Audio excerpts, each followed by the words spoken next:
Hello, and welcome to another episode of Perspectives from the Informed Perspective. We're Penny and Jenny, and if this is your first time tuning in, we're so glad you're here.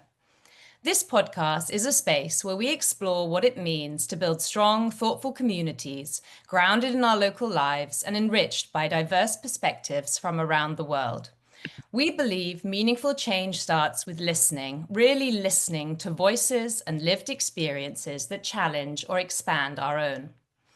Today's episode is all about disability. When we talk about disability, we mean a wide range of human experiences, physical, mental, emotional, and neurological differences that affect how people move through and interact with the world. Disability is a form of diversity, a natural part of the human experience. Including disabled voices doesn't just make things fairer, it makes them better, more creative, and more responsive for everyone. Disability covers a broad range of experiences, from visible conditions like mobility impairments or vision loss to invisible ones like intellectual disability, chronic pain, ADHD, autism, or mental health challenges. But disability isn't just about an individual's body or mind, it's also about the environment around them. Whether or not someone is disabled often depends on whether society is built to include or exclude them. That could be inaccessible buildings, websites, social attitudes, or policies that overlook real needs. Barriers can include stairs instead of ramps, inaccessible websites, or assumptions that exclude people from full participation. Disability is more than a medical issue. It's about how society responds and shapes experiences in community, education, work, and everyday life. But perhaps part of the problem is simply a lack of awareness and ability to put ourselves in the shoes of someone else. That's why conversations like this episode are so important. Something as simple as knowing the right language to use, such as the terminology, disabled person or person living with a disability. Disability affects over 1.3 billion people worldwide. That's a staggering statistic of 1 in 6. People with disabilities face higher rates of poverty, limited access to education and healthcare, and barriers to employment and social inclusion. In many places, these challenges result not from disability itself, but from a lack of access, inclusion, or understanding. People with disabilities often experience poorer health and shorter life expectancy, yet disability-inclusive healthcare remains severely underfunded globally. This year marks the 20th anniversary of the UN Convention on the Rights of Persons with Disabilities, a landmark treaty that shifted the global perspective from charity or medical fixing to a rights-based approach centered on dignity, autonomy, and full participation. At the recent Global Disability Summit earlier this year, more than 80 countries pledged to ensure that at least 15% of the resources, programs, or initiatives in their development projects will specifically address or include the needs of people with disabilities. Often we think of disability as a barrier, but for many people, it's been the driving force behind incredible achievements. Take Bethany Hamilton, the professional surfer who returned to the waves just a month after losing her arm in a shark attack, or Rick Allen, the drummer from Def Leppard, who not only continued to play after losing his arm in a car accident, but also adapted his drum kit to create new rhythms and sound. Nick Valenda, the high wire artist, defied the odds, performing breathtaking stunts despite his visual impairment. And Aaron Wheels Fotheringham, a wheelchair athlete who revolutionized the world of extreme sports, performing tricks like backflips and jumps that were once thought impossible for someone in a wheelchair. A British Paralympic sprinter and surgeon, John McFall, recently became the first person with a physical disability cleared to fly to the International Space Station, a milestone challenging perceptions and urging people to assume capability unless proven otherwise. These stories show us that disability can sometimes open doors, pushing people to accomplish things not thought possible. These are amazing stories, but we also want to highlight something important. Disability isn't about other people, it's about all of us. We mustn't avoid the lived reality of disability and how it impacts daily life. Many voices and experiences remain missing from how we design schools, workplaces, public spaces, and communities. When we talk about disability, we're breaking down stigma, challenging exclusionary systems, and opening conversations about fairness, creativity, access, and belonging. Today, we're not just celebrating the incredible feats disabled individuals have accomplished, we're also talking about how we can design a world that's more inclusive for everyone. This conversation is about equity, empathy, and creating a better world that works for us all. Today, we'll listen to what disability can teach us about resilience, design, justice, and building communities where everyone belongs. To explore this further, we're joined by 4 inspiring guests today whose lives have all been touched by disability. But before I hand over to Jenny to introduce them, as ever, I have a few quotes to get us rolling.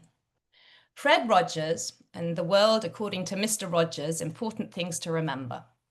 Part of the problem with the word disability is that it immediately suggests an inability to see or hear or walk or do other things that many of us take for granted.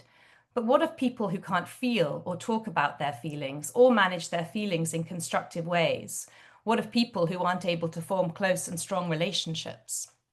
Nick Vucic, motivational speaker born without arms and legs. For every disability you have, you are blessed with more than enough abilities to overcome your challenges. Yvonne Pierre, The Day My Soul Cried, a memoir. When you focus on someone's disability, you overlook their abilities, beauty, and uniqueness. Once you learn to accept and love them for who they are, you subconsciously learn to love yourself unconditionally. And C.S. Lewis, every disability conceals a vocation, if only we can find it, which will turn the necessity to glorious again. Barbara Kingsolver from the Poisonwood Bible. The arrogance of the able-bodied is staggering. Yes, maybe we'd like to be able to get places quickly and carry things in both hands, but only because we have to keep up with the rest of you. We would rather be just like us and have that be all right. And Walt Belenovich in Travels in a Blue Chair, Alaska to Zambia, the world isn't built with a ramp. Robert M. Hensel, I choose not to place dis in my ability. And So Lang Nicole, there's nothing more debilitating about a disability than the way people treat you over it. And finally, Athenian Books for Young Readers, Out of My Mind, we all have disabilities. What's yours? So without further ado, Jenny, I would love to hear about our guests on today's podcast.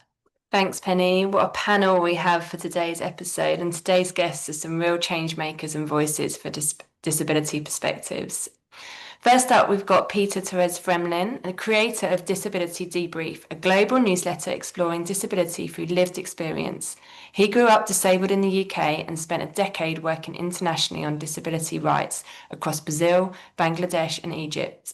Frustrated by how policy and activism often misses the real stories, Peter created Disability Debrief to connect personal experience with global conversations and to show how disability helps us see the world differently. And Violetta Yushevak is the Chief Accessibility Specialist for the National Centre for Cultural's Universal Design and Culture project. With over 15 years of experience, she focuses on improving accessibility in cultural institutions, including architectural design, communication, and museum exhibitions.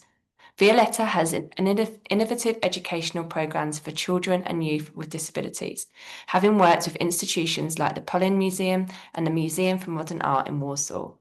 She is a member of the Accessibility Leaders Network, a participant in the Women's Institute on Leadership and Disability, and serves on the Council of Persons with Disabilities, appointed by the Polish Commissioner for Human Rights. And Dave Walsh is a former soldier who turned some of his life's toughest challenges into incredible strength. After a life of climbing mountains in the British Army, Dave's world changed overnight when MS left him as a full-time wheelchair user.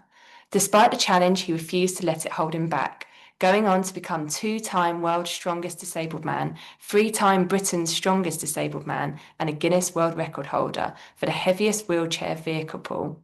A proud husband and dad of 3, Dave shares his journey with honesty and humour, showing that disability doesn't limit you, it can define what's possible.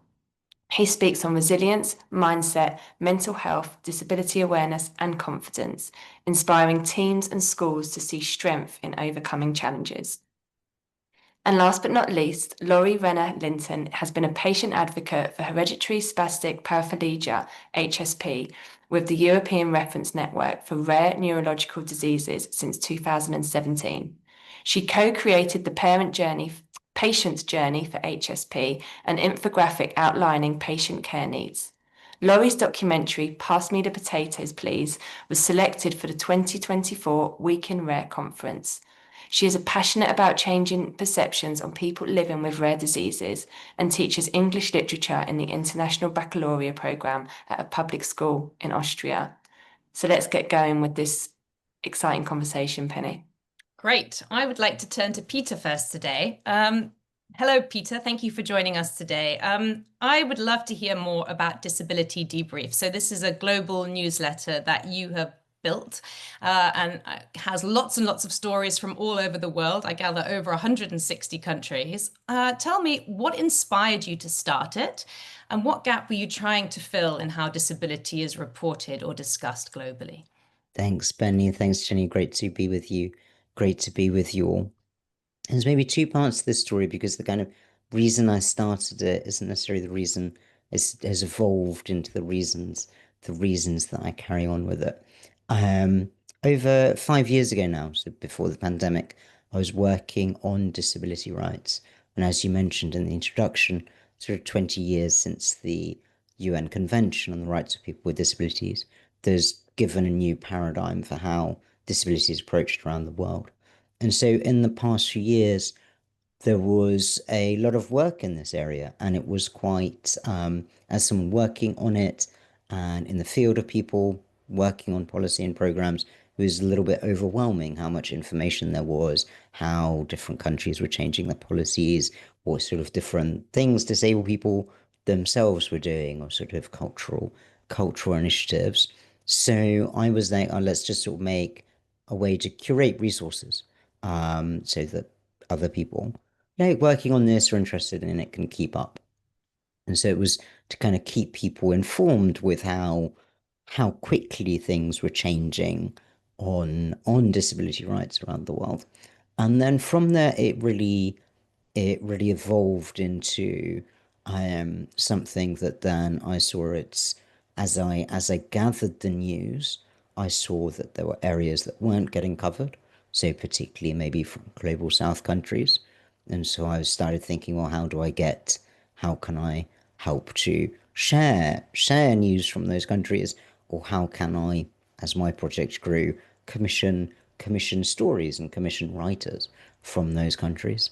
I also saw working in the disability community. I saw that it was a community where we didn't have spaces for reflection or accountability. So I've really tried to bring more transparency to kind of show people these are the kind of international efforts. These are the kind of international efforts that are going on. And so it's quite an interesting project. I started it as a kind of sort of policy specialist, sharing information with other policy specialists, and then by doing the project, I became a journalist, uh, reporting on things and really trying to make a space for kind of different types of disability stories as well. I think one of the motivations it really locked in with that I was a disabled person, were writing kind of abstract policy documents about disability, and I was like, well, I wouldn't want to be talked about that way myself. And then I think one of the interesting things about disability is like our experiences don't fit into established stories. And if we want to see the story that speaks to us, we might have to like write it ourselves, or make it ourselves. And so, yeah, as you can see, the motivation shifted, and now the motivations really are the readers that I'm in touch with, people that are leading on making change for disabled people around the world, the stories I hear, the writers and illustrators I get to work with to make the project.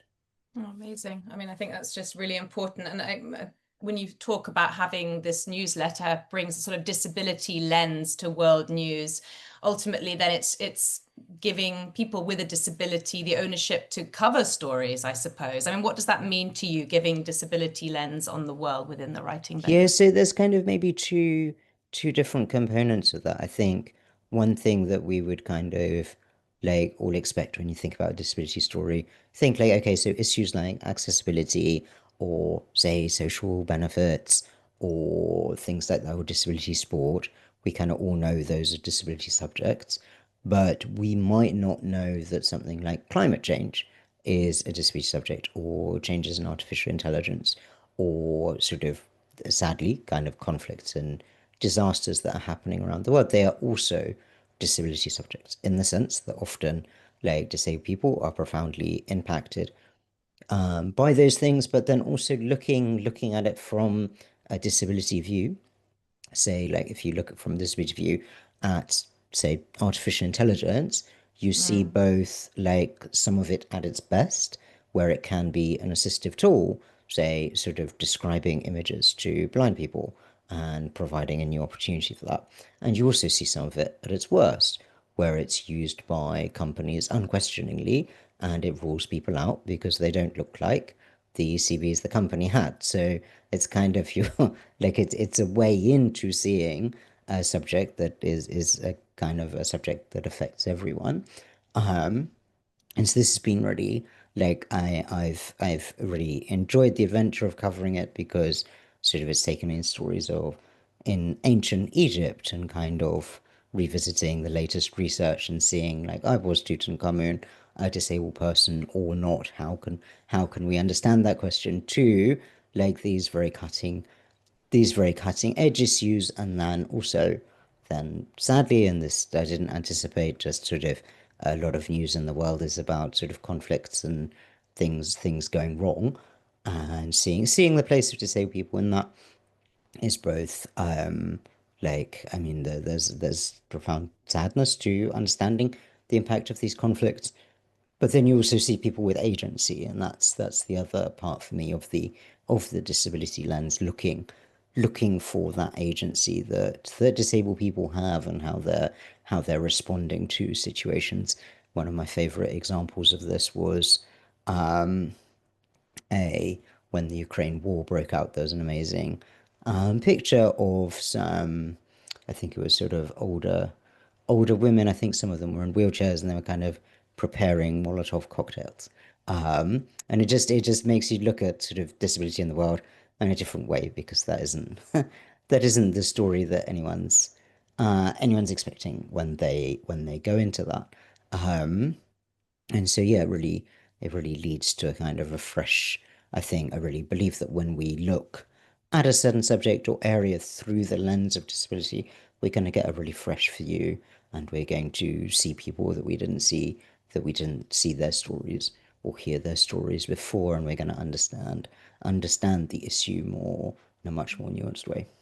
Yeah, I mean, we always return to storytelling time and time again. I think it's becoming like a key feature of every single conversation that we Mm, have. And I think that is where the power is, whatever conversation you're having. If you can put the personal dimensions on that and then share that any person, anywhere, the inclusivity of that single story is so, yeah, powerful, I want to say again. But I mm. think that is paramount to how we reach one another and understand and develop that empathy, I suppose.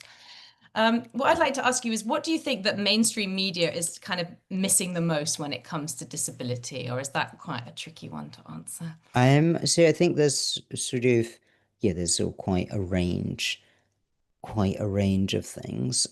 Sadly, like the mainstream media I would say is getting better, right? Like it's getting better, and that you're more likely to hear from disabled journalists who have like speciality on disability and other issues and writing in their own ways. But you still see a lot of kind of recreation of these like stereotypes of disabled people that aren't very empowered. You see disability as a way to like attack or undermine public figures, like whether explicitly because they have a disability, or you're saying, oh, like this political leader is getting older, therefore they are less competent. Like a kind of ableist imagery rather than looking at adaptations that someone might have. I think a lot of mainstream media really misunderstands disability issues when you see like recent discussions in the UK on reform of disability benefits. It's very disappointing that the lies and disinformation spread by political parties and in some cases the government is just sort of reproduced reproduced by the media. And I think that too often like the media isn't seeing like disabled people as agents of our own destiny, making our own lives and doing interesting things with them. I think like when you get to the real story of people's lives, it's much more interesting than the like stereotype that you had that you had about people. Yeah, well, I would like to ask you, do you have a story you could share with us that you've covered recently that might be quite surprising or interesting for our listeners? Um, that's that's um that's interesting. I'll give you an example um that really stands out for me um about the kind of stories that come out of doing the newsletter that I did. There was last year a really sad case in Tanzania of a baby with albinism who was murdered sadly for kind of ritual purposes with this kind of magical thinking that sort of body parts are valuable. I wrote about that, and then either way I wrote about it, I used the word albino community, and I didn't know that that was like a slur in that context. So the group of um, I've forgotten the exact name of the organization, African People with Albinism, they reached out to me and corrected me. And then I started working with IK Iro, who then wrote about the stories of people with albinism and wrote about how they were fighting this violence against them and wrote about how they were sort of winning court cases and that require say like the government of Tanzania to make a genuine action plan and stop this happening. And the article published from her last week detailed how sort of her yeah sort of from her own experience growing up in Nigeria and then Canada and through then going back to Nigeria and seeing someone with albinism there, she was really like inspired to work on this issue. And so like I said, it's kind of this lens takes you into some of the most sort of like barbaric, awful stories in the world. Sadly, I think like starting with that the way disability can still be a reason that people are killed, um, to this like really amazing collection of people that are like working against that and like rallying and making a community that is pushed back and making really solid gains. Really solid gains in that. I'll share the article. I hope you can share it with listeners. It's also beautifully illustrated with an artist, Kosi Kwanana, who has albinism herself, and you can kind of see like in her illustrations just the dignity that she's giving to people with albinism in a way that sort of just visually isn't normally done. So that's a kind of it's it's it's it's partly a story and partly this like example of kind of like creating things in community and these connections that reach us to people. And until you've got that, until you start with that curiosity that puts a small lens over it, you don't know kind of what's behind that, how much is behind it, or what you can learn. Like it's, through action that you're taking in highlighting these stories, you're also learning, the right way to reference them, the community that's behind them, the power that's needed or the power that already is there. And I think that's what's really Exactly. A lot of coverage would just sort of stop with a very shocking story, Hmm. and then like then you don't find out what's the afterwards or how people are addressing this or working to make sure that it doesn't happen again, or indeed like understand more about the reasons that lead to things like that happening in the first place. So as you can see, World Disability News gets into some of the heavy stuff.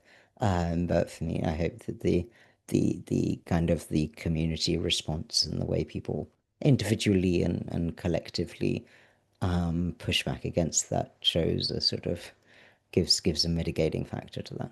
Mentioning as well how you said climate change, for instance, that was not on my radar at all. It wouldn't be something that I would personally have thought that is something that's unique to people with a disability. I would have thought that's a universal conversation, but now I'm going to have to go off and read read all about Yeah. it. Yep. But it's a universal conversation. But if you think about like evacuating from a Yeah, flood, absolutely. right? But just Like hadn't going ever just thought about like it, for And again, example. that's Yep. taking that moment just to Exactly. think about it out of Yeah. my box, Yeah. Thank you so much. Great. I'd love Great. to move on to Violetta now. Violetta, you're an accessibility expert, and I wonder then, this is a two-part question for you. Could you tell us what universal design is and what it really looks like in practice? And could you share a success story from your work where accessibility changes have made a real difference for visitors? Well, for me, universal design isn't just a checklist. Isn't mainly about a change in how we think. It's shifting our focus to really understand what different users need, and then looking for solutions that actually work for everyone. The core idea of universal design is simple, I think. When you design products, services, or spaces, it should be usable for as many people as possible, no matter their age, abilities, or whether they have disability. Practically, it means we are not just trying to meet the bare minimum in legal rules like the Accessibility Act. We focus on making the experience great for absolutely everyone. And when I'm thinking about the cultural sector, it means, for example, creating accessible events and developing solutions that allow for the full participation of people with disabilities. And when I thinking about my success story, I can tell you about my job in Poland Museum, because when I started a job there were no activities in Warsaw for families with kids with disabilities. And these families had no option to spend time in a ways other than therapy, rehabilitation, or medical treatment. This motivated me to create the concept of educational workshops during which a family with a child with disability could participate in interesting activities, visit the exhibition, like take part in sensory-friendly concerts or walks, and much more. And now I think this idea made it possible for families who had faced many barriers in daily lives to try visiting public places like cultural places, to finally enjoy culture safely and happily. And for me, the most important is that this program, it's not only became a permanent part of Poly Museum programs, but now is also an inspiration for many cultural institutions in Poland, which began implementing similar programs to increase accessibility for this audience group, like children and youngs, people with disability and their families. Amazing. I'm curious to know, because I think the educational programs that you're doing, correct me if I'm wrong, they're for children only with disabilities, right? So you don't have children without disabilities joining these groups, is that right? No, you can join to this group if you don't have a child with disability, or Okay, so they're open for anyone. yes, but mostly for people and children with disabilities or their siblings who are without disability. Okay, because I'd be curious to know how you see that balance between creating inclusive spaces for people who do have disabilities, but yeah, ensuring that they're also integrated with the broader community. I think it's very hard to to prepare some experience or events which is integrated with broader community, like with people or children without disabilities, because I saw in my job that many children with disabilities face many barriers or behaviors, hard behaviors from other people and their parents, for example. Very often they criticize their children because of behavior, like children with autism spectrum disorder or ADHD. So I try to create a space when they can feel safety. I mean, emotional safety. So that's why mostly during my workshops or different kind of events, we have mostly children with disabilities because they feel more safety being each other without people who are not disabled, but without, they can be sure that way that no So one these programs criticizes are them. ultimately bringing people together, making a new community then. Yes. Okay. And I think it's wonderful as well, you touched on, it's for that family experience and opportunity, because often the needs of a family who has a disabled child and potentially other children who may not be disabled, that limits their experiences, their family experiences. And it's wonderful. And I'm so glad you open with saying, it's not just a tick box, because I think that's what a lot of policy gets bogged down with, and organizations can get bogged down with, because you feel the pressure to make sure it's accessible. And whilst you use the word accessible a lot, Violetta, it for me, what you've created and you've done is more about that experience and that enjoyability and that access to entertainment and access to and bring in an opportunity for families to be able to enjoy that with their children and mix of abilities. I think's wonderful, and I think that's where true inclusivity lies, and it needs to, through design, it needs to address all human needs. Just the tick box isn't just that we've got a ramp or somehow people can get from one level to the next. It's actually how do they experience and interact with what they need to or want to as well, particularly with the cultural institutions you've worked with, which is some huge museums here in Warsaw. So it's amazing work. Yes, oh, No, because please. I would like to tell you that for me it was the most important to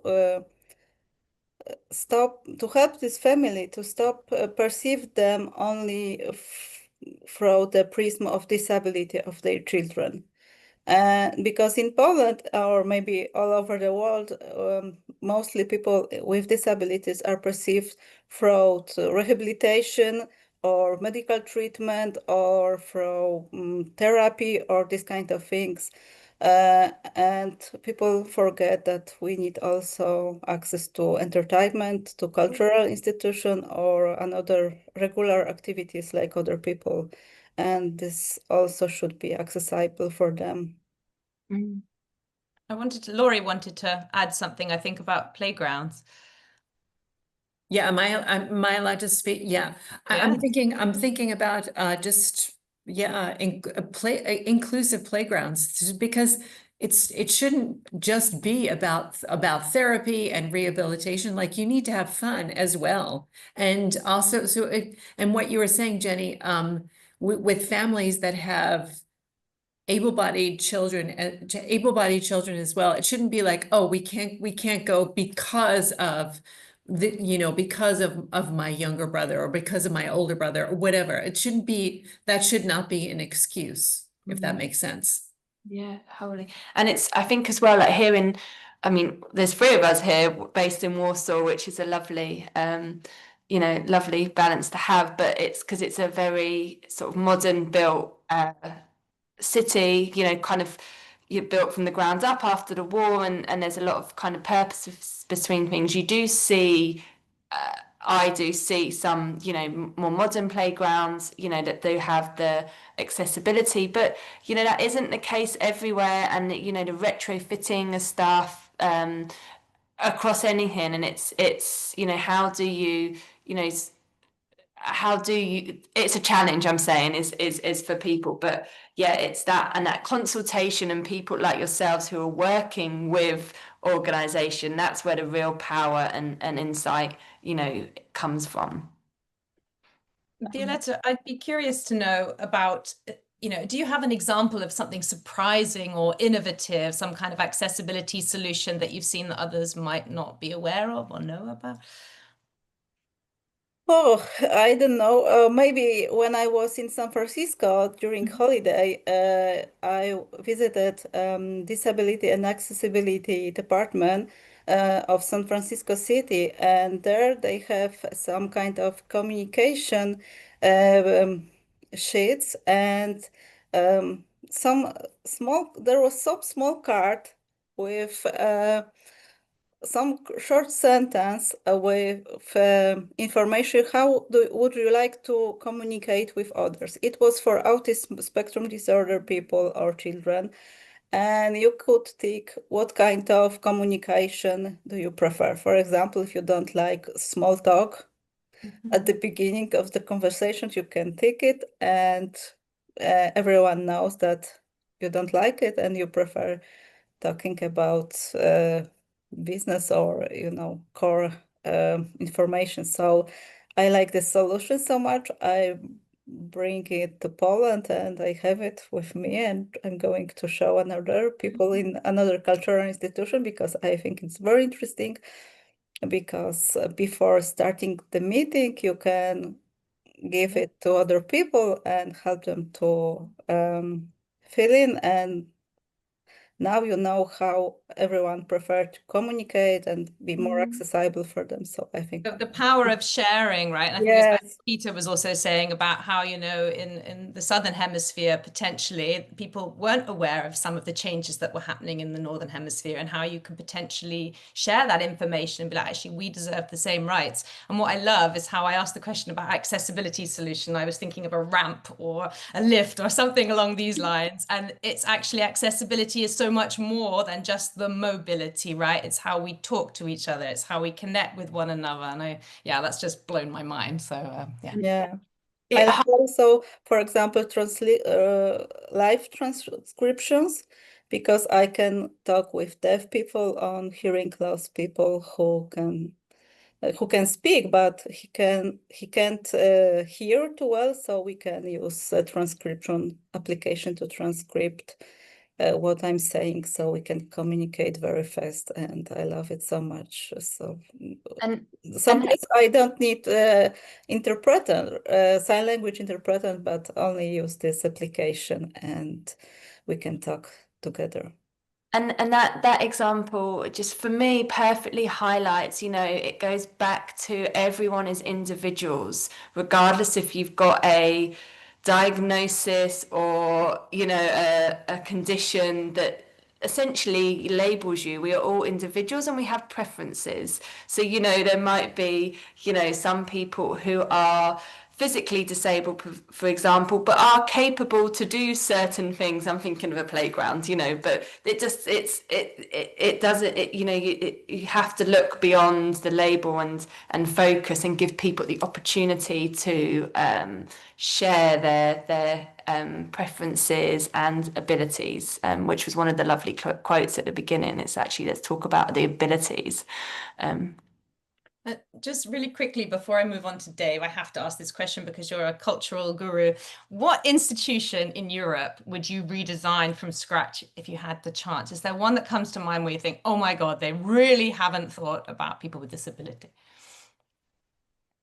Oh, I know one from UK, exactly. Oh God. Yes, yes. It's museum, but I don't remember the name. Okay. Let Probably a me good thing. think. But one I have, but this is my dream to go there, is for Children Museum. And my dream is to go there and to see this all solution what they have, because they are very well prepared for autism or intellectual disabilities children. So that would be amazing to see this solution. They have, for example, a sensory backpack. There is some small things. Yeah, uh, to help to stimulate when you walk around the museum and you are overstimulated, to help you be more calm. They had quiet headphones and many other stuff in this backpack. So that's amazing that you can come and take this backpack and walk around the museum and use all these things when you need it. So and much more solution than they have. And I Yeah. would like to see what is this. So lots of great ideas, but we've got to keep at it because there's still lots of work to be done by the sounds of things. Thank you so much, Violetta. I'd love to turn to Dave now. Thank you for joining us as well today. Some people are obviously born with a disability, whereas in your case, you've gone on to develop a disability later on in life. You faced some massive changes from active duty in the army, as we mentioned previously, to becoming a wheelchair user. How did you begin mentally to start processing that shift? I can imagine that was quite an ordeal. Yeah, gosh. Yeah, thanks for having me for a start. To be honest, I didn't process it at all at first. I wasn't even close. I think at first I just kind of shut down. I went from being this super active guy serving in the army, husband, a dad who was always on the move, to suddenly just kind of like stopping. It was like I was I wasn't just losing the movement of what I was like able to do anymore. I was also losing part of my identity of who I was, kind of like Big Dave, that guy. And yeah, that kind of hit me hard. I struggled with everything, whether it's physically, mentally, emotionally, everything.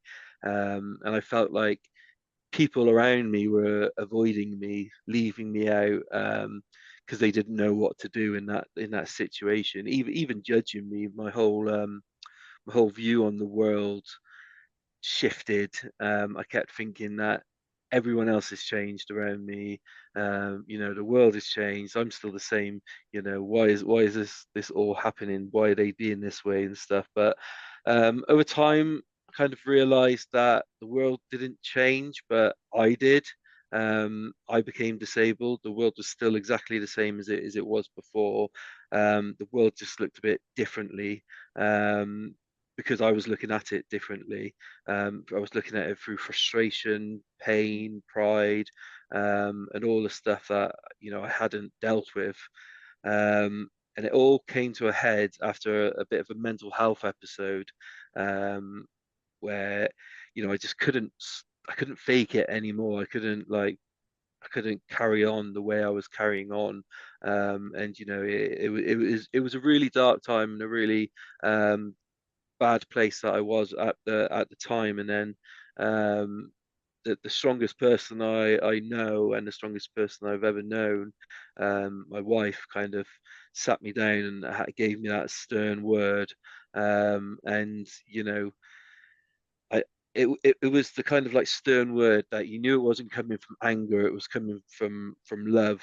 um and she basically told me, I'm not done, I've got more in me to give, and I've got to start fighting for it, because that's something I wasn't doing. I wasn't fighting to get my identity back. I wasn't fighting to be Dave. I wasn't fighting to be the dad, the sports person, anything. I wasn't.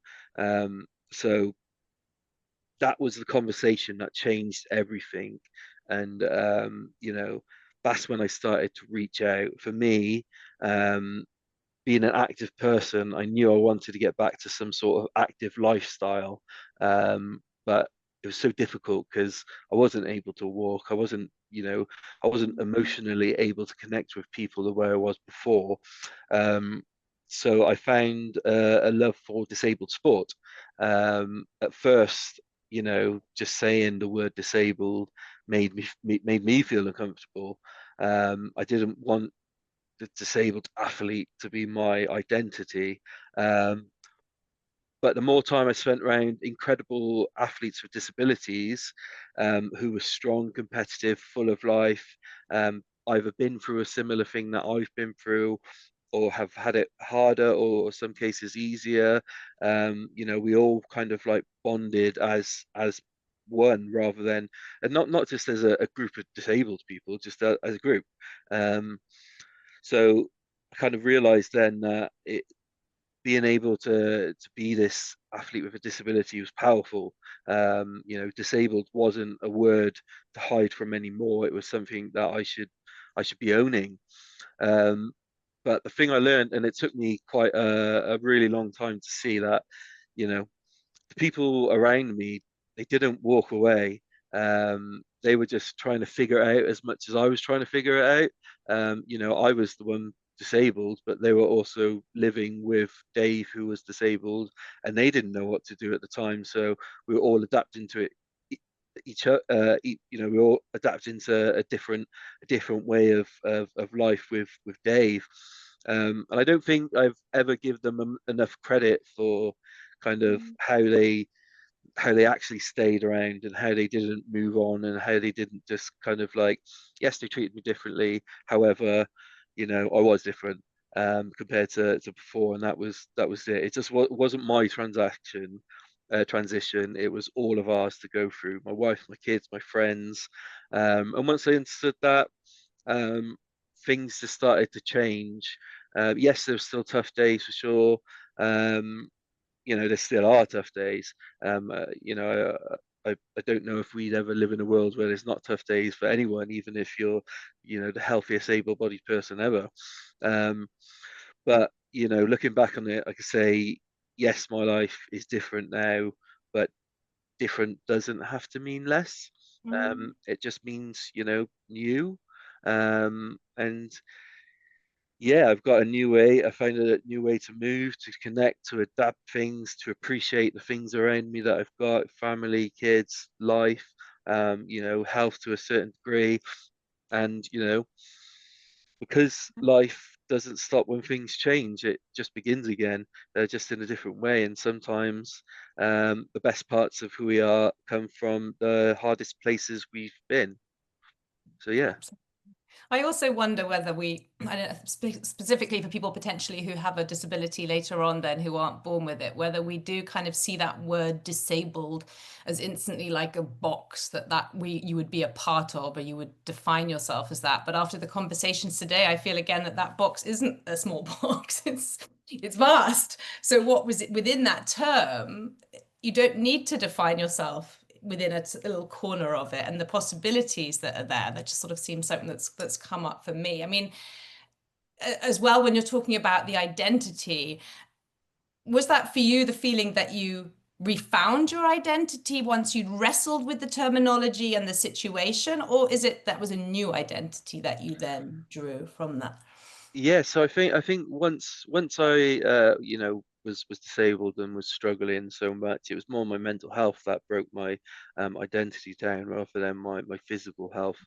For me, that's kind of always been the biggest. If I could change anything, I would change my mental health. I'd still, you know, okay, I can't walk and there's some other MS symptoms that I have, but mentally, I'd love to be, you know, able to be stable full time. That'd be, you know, golden. But yeah, it kind of mentally broke my identity down. Before I was, you know, Big Dave, everyone would come to for help, advice. You know, no one would worry if Big Dave was around, and then it kind of stopped. And you know, I started losing completely who I was. And to be honest, looking back on it, I was a very toxic masculinity person. You know, I was kind of like, I'm man eat meat, man does hunting, kind of like caveman approach to life. And that was probably, you know, when I look back on it, it was kind of from an early age that was kind of taught on me in my childhood, and then in the military, and then kind of, you know, and then I learned to kind of when I was building my identity back up, it was kind of like I lost all that toxic stuff because I needed to ask for help. I needed to be able to be emotional. I needed to get support off people. And you know, I look at the person I am now compared to the person I was. I feel they're kind of two different people. They're still great guys, but they're two different people. And I feel much more connected to like my family now, to much more connected to the world now. And I feel more I'm able to be kind of like vulnerable, and it's okay to do that. And that's kind of like what I kind of teach to my son who's 8, try and teach him that it's okay to be vulnerable, but also kind of from the perspective of masculinity. You're still a male, but you can be vulnerable, but you can still do this as a male and still do this. And yeah, it's kind of like the person that I kind of want him, to be, or the person I want to be, I guess. I often, like the stories we often talk to people, and I experience in my own life, I often feel, and it sounds such a cliche, but often it is something that really forces you into your discomfort zone, out of your comfort zone, something that really is pivotal in your life, can be so hard, and yet it can turn a screw, turn you in a new direction. And like you've just said, you getting in touch with your vulnerability, opening up to your sons about it, having different conversations that you might never have had. There is something that does happen sometimes out of these deepest, darkest moments that can actually propel us to do greater things. And that identity that then comes from it may be even better than what it was before. I don't know what your thoughts on that. Yeah, and I think it's a way to build up adversity. To get adversity, you need to do things that are difficult for you. So, building yourself back up and having those awkward, difficult conversations helps you build adversity to kind of like be stronger as a person as well. Absolutely. Yeah, Peter, please. No, it's really such a fascinating story, Dave. I was wondering what you would, like, kind of current Dave would tell previous Dave that previous Dave would be able to hear, like, about these changes in masculinity and, like, how you see yourself and, like, this way you've become more connected with family and vulnerability and your emotions. Is there anything, like, you could say now that previous Dave would listen to, or is it like the only way is like by going Yeah, through this? Yeah, Experience. I kind of like, I often think about this kind of, I think I needed to go through the place I went through to kind of get to the person I am.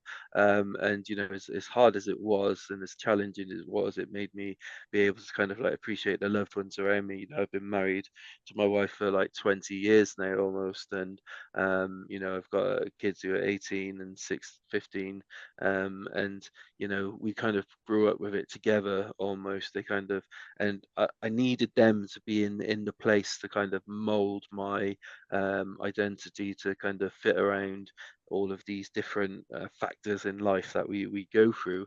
But I kind of like, if like I get asked like what would I tell somebody who's about to go through all this, or might go through all this, it's kind of like there is always light at the end of the tunnel. You have to go through the dark days to get to the fountain of glory. But the fountain of glory is there for everybody. And the human mind and body can get through so much more than we give it credit for. And just by having to experience all that you experience, it's gonna make a stronger person at the end. And a person who might be more confident to get out there and chase those opportunities in life, disability or not.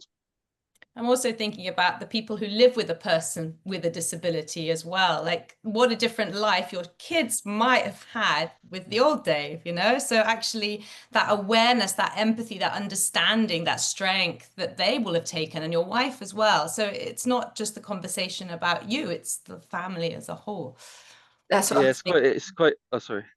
No, I was just going to say, Dave, just but please carry on. Is what I'm hearing from you is your identity. We all often associate is like our physical and even mental, but it's so much more. It's like the people around you, and that's why I wanted to chip in there. And it's the people around you who make you up, support you, help guide you, help shape you. And Yeah, my two daughters, they remember me as being able-bodied and being able to kind of do the kind of things that are quote unquote usual dad would do. And my youngest daughter Ava, who's 15, we used to wrestle a hell of a lot. You know, I'd just be sat on the sofa one minute, and next thing I know, there's a kid flying towards me, ready to, you know, take me down. And I think she remembers the last time I said that, you know, oh, I'm a bit tired now, I'll wrestle next time, and it kind of just never happened again. And she often brings that up just to kind of get grind me down or get a tenner out of me or something. But it works. But then my son has always known me in a wheelchair, has always known me as disabled, and he doesn't see it any differently. At one point, he was like, why is everyone else not in wheelchairs? You know, kind of thinking this is the normal one. But as well, like, yeah, I live in a house where, you know, we get through things with humor, and, you know, if I'm sat there playing with Reggie, playing Transformers, I'm thinking, oh, I've got something to do now, Reg, I've got to go. He'll just kind of like take my wheelchair into another room. So I'm like, oh no, I'm stuck here now. But it's you know, you kind of learn to deal with it all together, and it makes me, I think it makes you maybe a stronger family bond.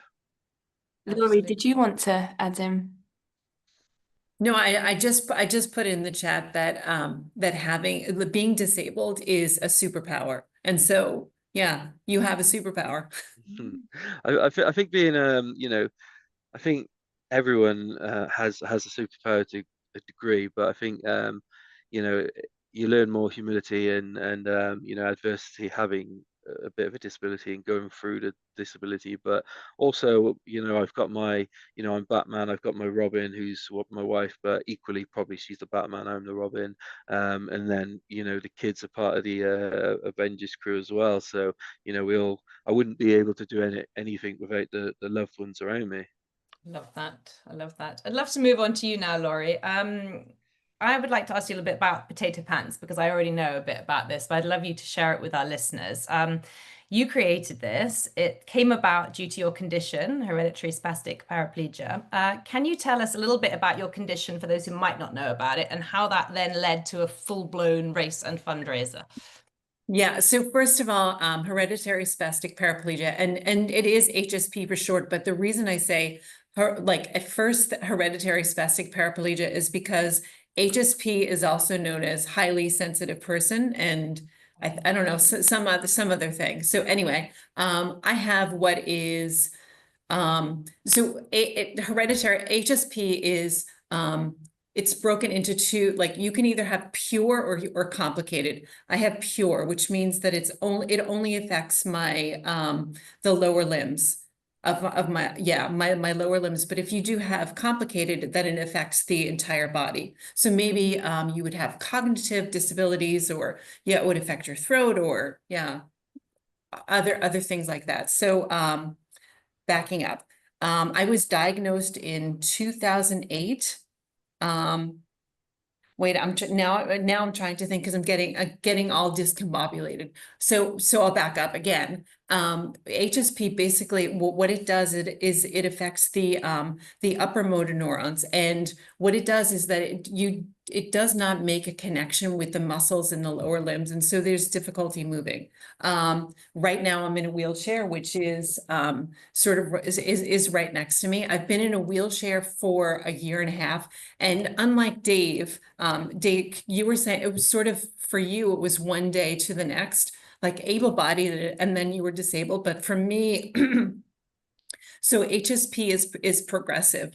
So like I said, I was diagnosed in 2008, and I only started using the wheelchair a year and a half ago. So I would say probably every 6 months or so, it gets a little like there's something else that happens. You lose something else. And potato pants, how that came about, actually in 2014, I went hiking with my daughter. She was 10 years old at the time, and we were hiking, and I was hiking, I was hiking with walking sticks, and probably every 100 meters or so, I would have to stop, and she was like, "Mama, why do you have to keep stopping?" And I was like, you know, it feels like I'm walking with potatoes in my pants. And she was like, "Oh, super cool. We're gonna have to go home and try that."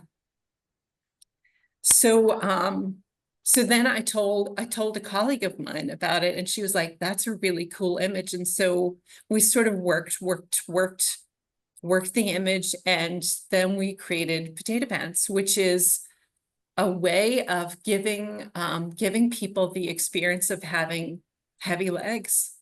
Yeah. That's the power, though, of the storytelling again, because it's saying to people who haven't got your condition, this is what it feels like. And that feeling is so much different than just reading about it or being told about it. I just love the way that that can be brought to communities. So it's a race in many cases. Yes.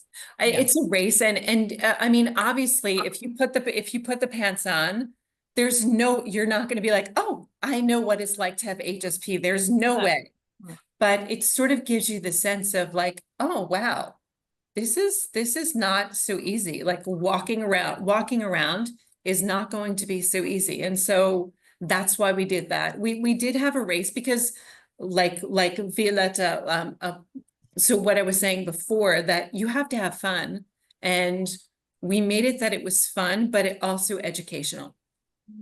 I think there's also the power of young minds and that curiosity and that innocence in their questioning and experience. You know, Dave mentioned your son, and Laurie, your daughter, and actually that's how you get a perspective, and that's where you can often create change and be able to show up something really differently, because we can't really think of that perspective now because we're past it. And I don't know, maybe if a friend or an adult had asked you that question, you might not have responded in the same way, because I don't know, you're just trying to make it resonate with her young minds and experiences. It reminds me of actually here in Warsaw, the Science Museum. They have lots of interactive things like experiments, I should say, sorry. And one of them is a wheelchair in a kind of it's not in a maze, but children or adults can get in and have a go. And at first I was a bit torn with it, because I was like, this isn't, you know, and kids struggle, and then they kind of put their foot down and just move it, and I'm like, but it's for me, it's giving people that experience, exactly like you said, to experience it and maybe relate, but actually it's never going to be a true representation. And I think but what's great with what you're doing is you're bringing some fun, but essentially awareness, and starting that conversation and opening that mind to how it might be. So the reason for mentioning the Science Museum, because at first I said to my son, you don't need to go in that, like, you know, you won't be, it'll be too hard. And then I was like, no, actually have a go. He needs to, you know. And even though he just got up and moved it, I'm hoping that something resonated, that, you know, the next time he sees someone, he can have that empathy, you know, with, you know, that small experience he had. Laurie, can you? Yeah, please. I was just going to say that we created Potato Pants, and we created this race, and it wasn't about winning. It was about getting the experience of what it might be to, like, for what, like, difficulty it might be walking around. And that's what we wanted to do. Give the kids that experience. Yeah, and I think it's often very hard for them to, kids without a disability, to understand the disabled kid in their class. So in my kids' school, there are also disabled kids who are in the school, and some of them are in wheelchairs. But I still think they often don't get it. They can't even begin to. And I think it's just even having that conversation around it, just to sort of say to them, how do you think it might feel to always be sitting in a wheelchair? Or how might this feel for you? Just even those conversations are so valuable, I think. Dave, did you want to say something?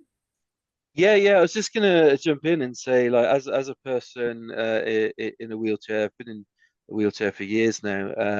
I love it when a kid comes up to me and asks if they can have a go. You know, and Mhm. literally as that, like I like to transfer to regular chairs quite a lot, because you know, sores and staying in one chair too long is an issue sometimes. So like my wheelchair usually be free next to me, and yeah, if a kid comes up to me and asks if they can have a go, I'm like, yeah, of course. And it's the parents who kind of get a bit like, oh no, don't do that, don't, you know, I'm so Yeah. sorry. I'm like, no, it's cool. You know, I want it. This is the way to start conversations. And if your son or daughter who's, you know, young is happy to come up to me and ask me a question about it now, they're going to learn about it and be able to ask the question. So, you know, I'd always encourage someone of a younger age. It's a bit weird if an adult comes up to me and asks to have a go. You know, that's just a bit more strange. You know, but you know, if it's there, it's just treated as a normal chair to whoever's around. And you know, because I do like transferring at the dinner table or whatever, if there's no chairs free, you know, one of my kids will just jump in it to eat their dinner or something. So yeah, it's definitely good, I think, sharing, or being open to letting people use your equipment and ask the questions. And you know, speaking of that, I told you that I'm a teacher, so I work in a school, and I do have to substitute. And I notice when I walk into a classroom, particularly with younger students, they're all sort of staring at me, and I'm like, "Are you staring at me because you want to try my wheelchair?" They're like, they're not sure what to say, and I'm like, "You can try it." And then everyone wants to try the wheelchair, so that does work. And then there's no lesson at all after Yeah, that. but that's That's okay. the end of it. Okay, Laura, I'd love you to tell us a little bit about the first ever World Awareness Day for hereditary spastic paraplegia, which has just happened, and primary lateral sclerosis, I'm reading here. Yeah. 17 associations, 3 foundations across 15 countries, and a 24-hour Zoom celebration raising 3,621 euros. Why was this such an important day for you personally, and why do you think days like this for global awareness are important in building stronger support networks? Well, I mean, of course, it was super cool because it was the very first time. It was on Friday. And you were asking me about the 24-hour Zoom. Yeah, I was like, what's that? So the woman who runs the Spastic Paraplegia Foundation in the United States, she opened up a Zoom link, and but actually she was online. She was online for the 24 hours. She started at 3 a.m. because the Australians were online. It was basically just that people could come and talk to each other to tell their stories. So she was online from 3 a.m. until 8 p.m. that night, just sort of hosting all the people that were coming in and out. And it was really cool because it's a day of awareness. And of course, in my Instagram feed, it looked like the entire thing was about that. That's not true, but I think it's good to raise awareness. And as far as the 3,600 and whatever, that was from my team, but I'm not really sure. I'm not sure how much was generated throughout the day. I don't really know at this point. Amazing achievement. When's the next one? Next October 17th, I think. Yeah. Amazing. Off you go. I did really want to quickly touch on an experience that you shared with me when you were at Copenhagen Airport. I think it was a couple of months ago, where you told me that there wasn't a toilet anywhere near your gate that was accessible for you to use.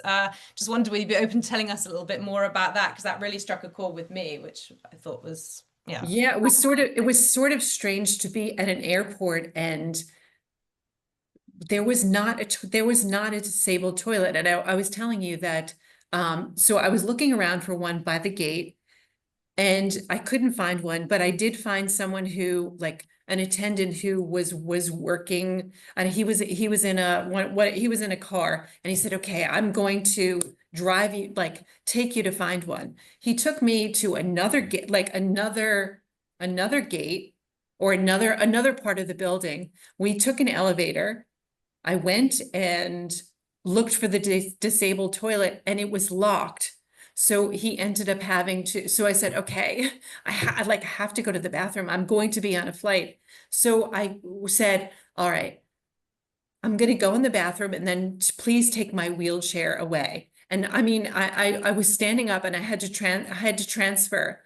So it was sort of embarrassing for him. I mean, I wasn't, I was still like, I still had my clothes on, so it was fine, but embarrassing for him that he had to take my wheelchair out of a women's bathroom. How did it make you feel?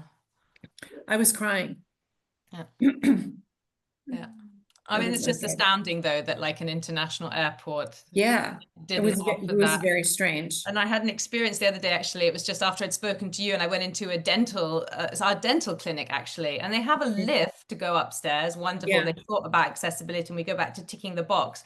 But the actual desk where the secretaries are behind it is almost as tall as I am. Uh-huh. And I was just thinking, how does that even work? So it's just that sort of awareness. And I obviously, as a normal mobile person, don't think about things like that. But in that moment, I was like, well, actually, that is huge for somebody, how they feel if they're behind that desk and they're not even having eye-to-eye contact. And really all it takes is like for me being in a wheelchair, like, okay, get in a wheelchair and try it out. Like go, I think I don't know if I told you about, I was at a hotel in a handicap room and the mirror was here. Started like I could only see this part of my head. All you would need to do is sit in a wheelchair and figure out, oh, that does not work. Or a politician perhaps getting in a wheelchair and they have a card like, okay, get from A to B. Let's see, you're in a wheelchair. Let's see if you can do it. What kind of barriers do you face? How do you do that? Yeah.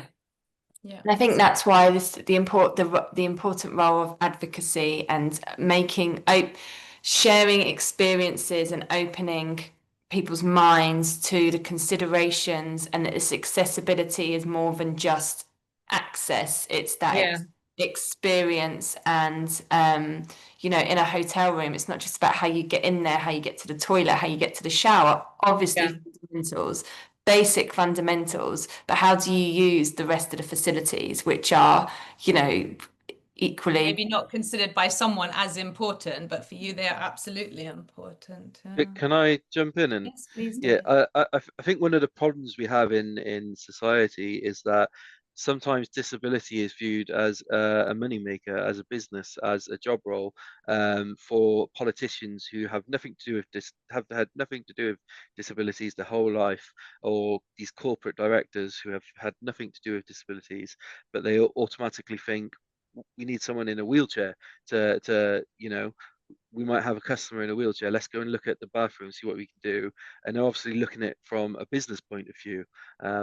So as a society, we're paying through taxes for these politicians to be able to be experts in these fields, but they're not actually looking at the bigger picture. We don't care about the money side of it. We just want to go to the bathroom when we can. We don't care if you're getting paid so much money to do this. Why are you the expert? What kind of course did you take to cover every single disability that might walk through your door? It's impossible. So this is why we need steering groups and advocacies out there, but we also need the people to pay attention to it. That's the problem we've got, is that they're far too busy or far too important to pay attention to the boots on the ground kind of thing. Yeah. And I'll share a friend who has had several roles in a government, and she has a disability, and she was meeting about went to a meeting about some comms for Disability Act, say. I can't remember the details, but it was relevant to, and she was there as her official role, so not as a disability advocate. And the meeting was essentially at the top of a very old building, up spiral staircases, and she struggled her way up there. She is able, but it's still challenges. And she just sat there, and just the irony of it floored her, and it was just such a struggle to contribute, not but be able to have some genuine sort of faith in that conversation. I'll never forget that. I would love to touch quickly on language because it's something that I, in advance of this podcast, was acutely aware of as not being a person with a disability. Am I offending people in my use of language? What should my children be using for terminology? I just really wanted to open up to any of you, if any of you had an opinion on this. But do you think that language influences how society see people living with a disability? And should I be saying disabled person, person with a disability, or is the language not as important? Because I often feel people are so unsure about what to say that they maybe don't say anything at all. So throwing it out if anyone wants to. I kind of think you're in an area which is going to offend somebody. I personally feel, and the people I kind of surround myself with feel that as long as the intention is good, then I don't feel it being a problem. You could say disabled person, person with disability. You know, it doesn't matter so much to me. What matters is why you're saying it. Are you saying it to say, you know, the guy over there who's disabled, can you go speak to him or something? Or it's like, why do you have to bring the language up? But equally, you know, I would never get offended if it wasn't coming from a place of offense. I don't know if the others have different views on this. Peter?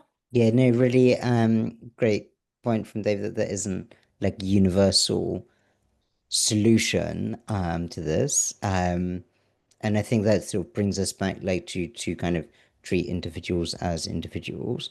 Many people with disabilities might not like the term disability, right?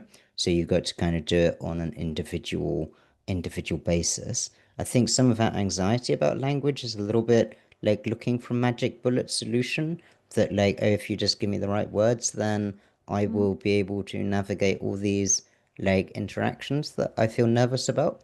So it kind of suggests like to kind of go back, why do we feel nervous about it? As a general rule of thumb, try and use like objective, like more neutral language rather than saying like wheelchair bound, like say wheelchair user, right?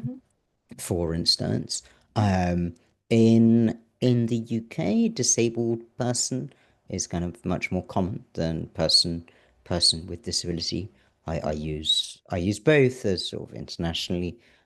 People with disability is sort of taken on more. Some people will tell you they mean different things, and you should use one rather than the other. I'm like, well, like, I mean, do they?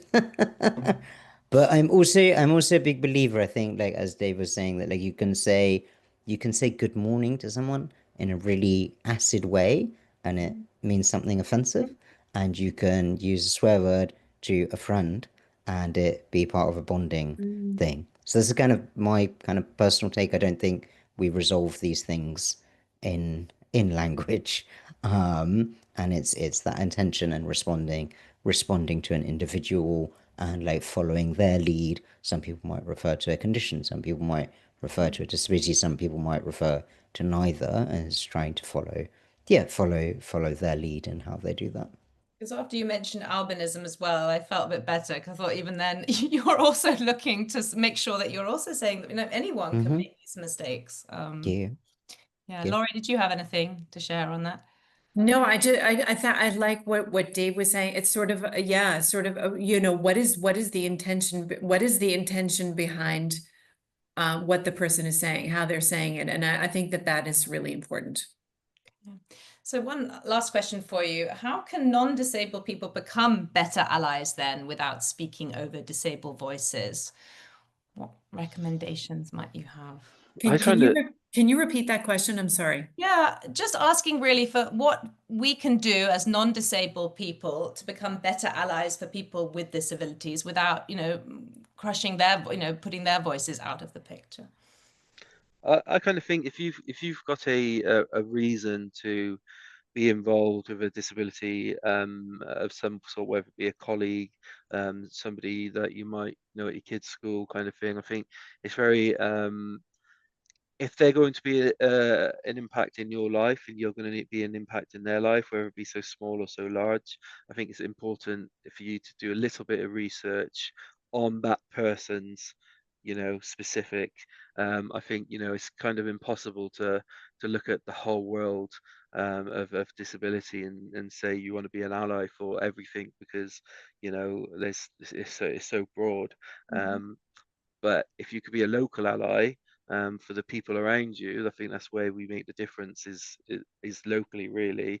Governmentally, they're kind of going to do what they always do, and they're going to keep going. But if you can make someone's life easier or happier around you, and as well, if I went into work one day and my boss was like, "Oh yeah, look, was looking at this for this and this," I was like, when I first disclosed my disability kind of around me, I remember my manager at the time being so okay and so happy that he wanted to help. So he went out there and did some research about how I can continue my job while still needing this stuff. And for me, that was golden. That was everything. So I kind of think if you can do it on a personal basis, it means much more than a global basis. Laurie, anything? Yeah, I mean, I'm thinking about what happened at the beginning of the school year. So we have I teach in the International Baccalaureate, and we had an International Baccalaureate a graduation ceremony at the church in our neighborhood, and I was not able to attend because they do not have a handicap bathroom. Even though I had notified them a year prior, but they did not fix it. And so a friend of mine, an able-bodied friend of mine, she intervened, and we figured out that we could actually rent some sort, like I'm saying Dixie Clo, Yeah, Dixie Clo. Dixie Clo, a porta potty, a handicap accessible porta potty, but we only got the approval 2 days before. And I said, no, thanks, because I could imagine them sort of forklifting the porta potty in while like just before the ceremony was starting. And I was like, no, I do not want to be a guinea pig. But just having an able-bodied friend figure out a solution that the church could not figure out a year prior. We figured it out, or she helped figure it out in like 10 minutes.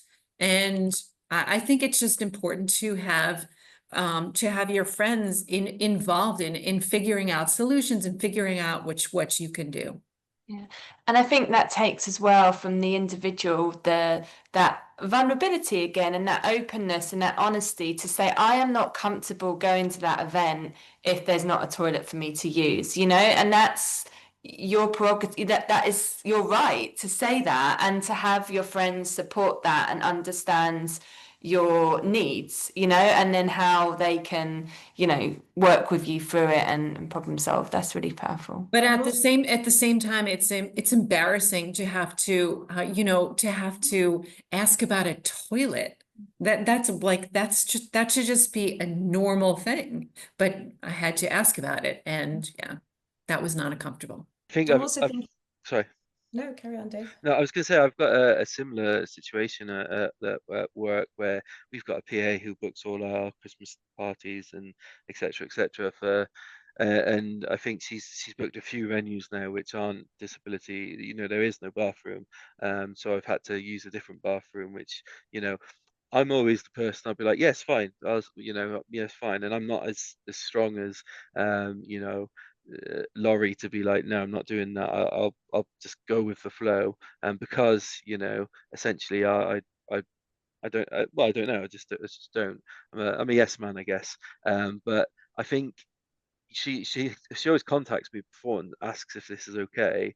But I think if you need to contact the person with a disability to ask if this is okay, deep down it's not okay. It's not okay. Yeah. Yeah, if you need to ask, then it's not okay. So, you're putting me in that position where I have to make the decision for 80 colleagues not to have the Christmas party there. Why does that have to fall on me? Yeah. You just need to do a bit better research and find somewhere a little bit better. Or, I'm either missing out, or I'm missing out of part of the night because I've got to go 10 minutes to the toilet bathroom to come back or something. Yeah, I think people just need to kind of think about Like, that. I guess that's also where the advocacy comes in again, that if there are events happening, if there is that awareness online, wherever in your community, doing the race with potato pants, whatever else it might be for whatever disability we're talking about, it's just continuing that conversation, meaning that people who are involved in it next time might ask that question, that extra question, or be a bit more curious or do their research. So yeah. So our tween question today, please, for our panel is, how do you handle people staring or asking questions that you don't want to answer? I don't know who'd like to jump in first. I'll start. Sorry. By just confronting it head on, just exactly what I was saying before, that if you notice, so I work in a school, and if you notice that the entire class is staring at you, to say, like, oh, you just assume like, oh, they're staring at me because they want to use my wheelchair, and maybe ask them, like, just ask them head on, do you want to use my wheelchair, or do you want to know why I am sitting in the wheelchair, like to directly address it instead of just not even talking about why they might be staring at you. So hopefully that answers your question. I had envisaged you saying you were going to get out your Superman cloak, put it on, and then whiz off into the distance. Yeah. Dave, what about you? Yeah, so for me, I kind of feel like there's no question I don't want to answer. I've always been very open, well, not always, but I'm very open now about answering the difficult questions. But I do get stared at quite a lot, and I have a front wheel, which attached to my wheelchair makes it electric. It looks like a bit of a bike. It's really cool, and people stare while I'm on that. And all I do is I confront the stares with a friendly smile or a wave, and you kind of either catch them off guard, or they kind of smile back and wave back, and you have that human connection that maybe they're thinking, oh, actually, yeah, he is there's a person behind the coolness of that guy. And yeah, so it's kind of like road rage. If you approach it with a friendly, oh, hi mate, or something, then you kind of catch everyone off guard, and you're the master of that situation then. So that's kind of what I do. Violetta? Depends on who is asking. For example, if I have question from child, the mostly is why do you in wheelchair? Always I say because I like. It's kind of joke, and I try to explain that you move on your legs, and I move in wheelchair, so we can move all in different way. And mostly children react, "Mommy, can buy me a wheelchair too." So it's something like that. But when I have questions from adults, it's mostly very aggressive question. For example, what happened to you? It's like, something wrong is with you. So always I answer, Nothing. I'm fine. I'm okay." Everything is fine with me. So something like that. I think also the most common reaction for me is um, asking for praying, because Polish people are very Catholic people. So they believe that when you are with disabilities or in wheelchair, you have some preference in God. And if you are praying, you can ask whatever you want, and it will happen faster than if people without disabilities praying. So very often I have question about prayer or something like that. So yes, or I have to listen the stories about some illness from all families or friends, this person. So this is the hardest moment, and I try to run away. And now you can see how many situation, not only question, but also other kind of situation we have to manage or deal with every day. I think every day. This is the hardest, I think, because it's not really, it's not 1 week, one amount. Every day when we go out, we can or we have to face with this kind of situation. Peter? Yes, it's a great question. I love the like smiling back smiling back method. That works a lot of the time. I think with the questions, like when you're in a good place yourself with the things, it's much easier to deal with the questions, even if they're negative. When you're in a tricky place, then it can be very like unstabilizing, the questions, because they are like often very intrusive, like really sort of asking about your personal stuff, like you don't owe anyone your medical history. I would also add the tactic of like just making stuff up for a joke. So like, oh, shark attack. Oh, you should see what happened to the other guy, or like whatever it is. You can really wind people up like that. I would also say sometimes that you got to look out for your own safety. So like if I'm going through town and there are sort of drunk people around, they might sort of like try and go in the wheelchair, or get like they can get aggressive if you turn them down. So you kind of always got to be like I mean have your kind of wits about you, and they're like just I mean like trying to like be positive and level best and like whatever. I now go to the approach of like giving people the benefit of the doubt and trying to like answer positively and straightforwardly. Um, but I think we each find our own way. There's a quote from Raymond Antrobus, who's brilliant, he's a British deaf poet. He's like, attention is like a hot tray. You have to learn how to hold it. And part of this being like sort of publicly, like disabled in public, is kind of learning. Like, okay, people looking at me, like, how do I deal with that? How do I get comfortable with that? How do I kind of like perform and into that? Like teachers, like, okay, like I'm on the stage and I'm acting. I'm acting now. Good luck. Good luck to all of us. And yeah, good luck to the tweens. It's a great question. I think that's, Peter, I think that's really powerful, that learning insight, because not everyone has got a handle of their own situations, whatever that might be. Maybe it's their physical ability, their mental strength, their personal situations. And actually, if you're going to start asking people questions, we've got to be aware we don't know what people are going through, and the smile one is that perfect thing, if you can't do anything nice, just smile, like, and I think it's particularly different, like difficult at this age, like 11, 12, 13.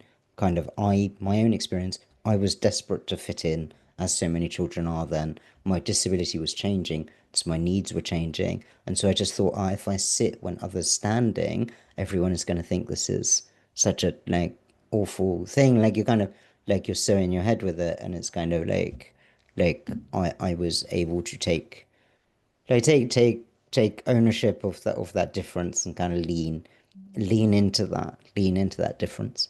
Wasn't the only way I was different from other kids. Anyway, but yeah, no, I really feel the ask on this.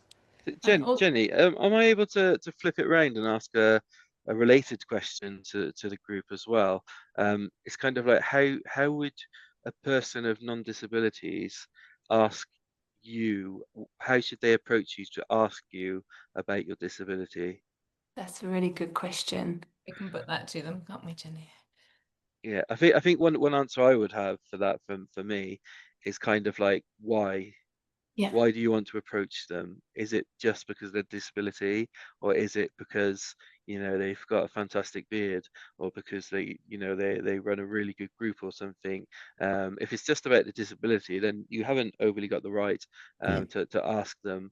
I think if it's get to know the person before get to know the disability kind of thing. Like if I'm in a gym doing something cool, come up to me and tell me I'm doing something cool, but then don't come up to me and be like, oh, wait, what's wrong with you? Like Violetta But said. don't just like ask about like the diagnosis, like ask about something to do with Mm, someone's life. Like how yeah, come like okay, like you're in a wheelchair, you're lifting lots of heavy stuff. Like how do you do How do you that? do Like exactly. that's a for me that's a much more interesting question than like Yeah, that's like relatable to the yeah, situation I'd be in, yeah, rather than just asking that question. So think why yeah, you want to ask them that question. yeah.